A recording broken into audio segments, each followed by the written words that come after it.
শীতকাল মানেই লম্বা বেটে সাদা গোলাপি হরেক রকমের মূলোর সম্ভার, কিন্তু মূলো দেখে অনেকেই নাক সিটকে থাকেন। মূলা নাম শুনলেই যারা কেটে পড়েন তাদের জন্যই আমার এই আজকের সহজ মূলা রেসিপি।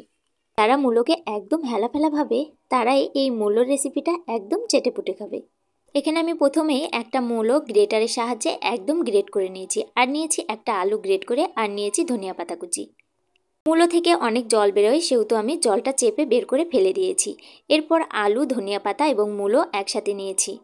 এরপর দিয়ে দিচ্ছি কিছুটা কালো জিরে, পরিমাণ মতো লবণ, পরিমাণ মতো হলুদ গুঁড়ো, পরিমাণ মতো লঙ্কার গুঁড়ো, পরিমাণ মতো ধনে গুঁড়ো এবং পরিমাণ মতো জিরার গুঁড়ো, আর দিয়ে দিচ্ছি 4 চামচ বেসন এবং 1 চামচ চালের গুঁড়া। এরপর খুব ভালোভাবে এগুলো মেখে নেব। এবার সবগুলো উপকরণ খুব ভালোভাবে মেখে নিতে হবে, এখানে জল দেওয়ার প্রয়োজন নেই।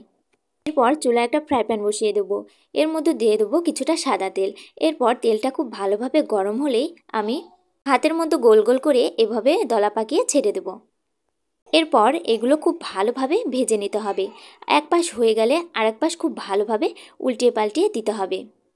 এবার আস্তে জালে একদম ভাজতে হবে, নয়তো পুড়ে যাবে। এভাবে সবগুলো আমি খুব ভালোভাবে ভেজে নেব। অবশ্যই একদম মচমচে করে ভাজতে হবে, এটা খেতে দুর্দান্ত স্বাদ।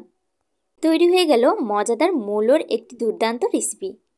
মূলা অনেকের কাছে প্রিয় হলেও অনেকে আবার খেতে পছন্দ করে না। মূলার গন্ধটাই মূলত তাদের অপছন্দের কারণ।